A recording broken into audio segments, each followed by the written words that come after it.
Namiss niyo ba ang kusina ni Doc Nelson? Yes! Tara po at samahan niyo akong muli at papanoorin natin ang pagluluto niya ng pork asado. May nakaredy na po siyang 1 kilo ng pork ribs and then hinugasan niya yun. After hugasan, nilagyan niya po ng kaunting toyo, tinansya lang niya. Depende kasi sa dami ng pork yun. Nilagyan ng paminta and then nagkakata siya ng kalamansi para po ma-marinate niya to ng 1 hour, mga ganon. Basta kumapit lang yung timpla niya dun sa meat ng ating pork. Para mamaya pag niluto, ay syempre mas sarap. Yung kalamansi din, tansyahin nyo lang yung dami niya. Depende dun sa iluluto nyong pork. Yung kay Nelson kasi 10 kalamansi yung hiniwa niya. Yun yung nilagay niya dyan. And then after pong lagyan ng kalamansi, toyo at paminta, haluin lang po natin with fillings para kumapit yung timpla sa meat niya. And then after niya haluin, ire-rest muna niya ng mga 1 hour at kami ay magkukwentuhan muna tungkol sa mga bagay-bagay. 1 hour later.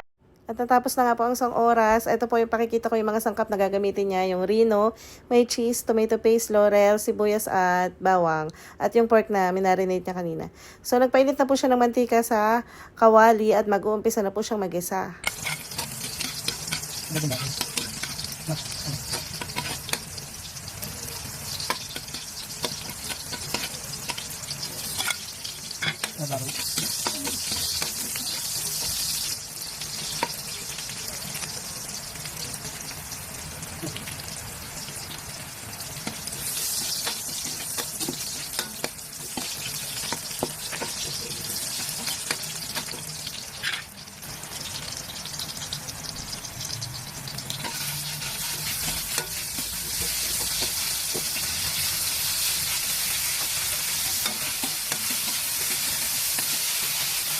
Kung napansin niyo po, halos 1 kutsarang tomato paste lang yung nilagay niya kasi 1 kilo lang naman yung pork.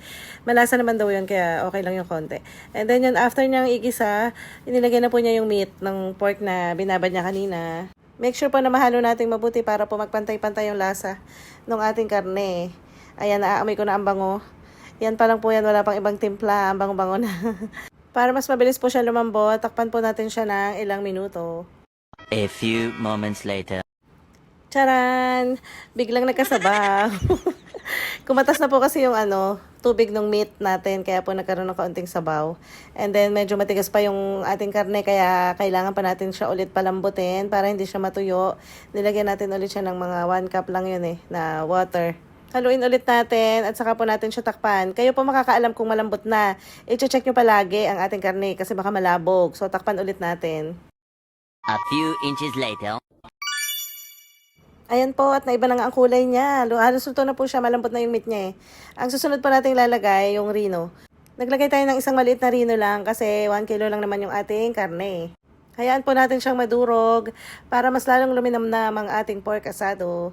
Habang hinahalo po ni Nelson na inabot ko na sa kanya ang cheese, yun po ang susunod nating ilalagay. Isa po yan sa nagpapalinamnam sa ating ulam. Ayan, grabe, ang sarap.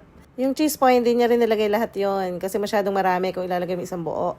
So, kalahati lang yung ginadgad niya. Halu-haluin lang ulit natin yan for the go. Sabi nga ni Kamang yan. Next po ay maglalagay ulit tayo ng kaunting pamintang durog para makompleto po ang lasa ng ating pork asado. And then yung bechin po, optional lang yan. Si Nelson naglalagay siya ng bahagya Pero pwede namang wala na kasi malinamnam naman na yan. Haluin lang po natin at pakuluin ng ilang minuto. Kung napapansin nyo sa mga luto ni Nelson, palagi siyang naglalagay ng asukal, pambalanse dun sa lasa. So yan po, lalagyan din niya ng 2 kutsarita lang naman na asukal.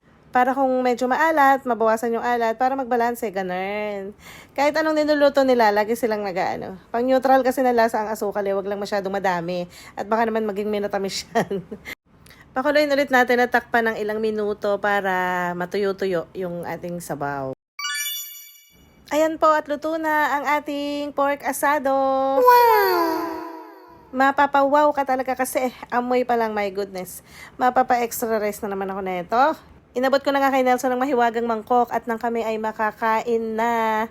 Kain tayo mga mare. Thank you Doc Nelson sa pagluto ng ating masarap na ulam for today's video. So hanggang dito na lang po. Thank you Lord sa lahat ng blessings. Bye-bye!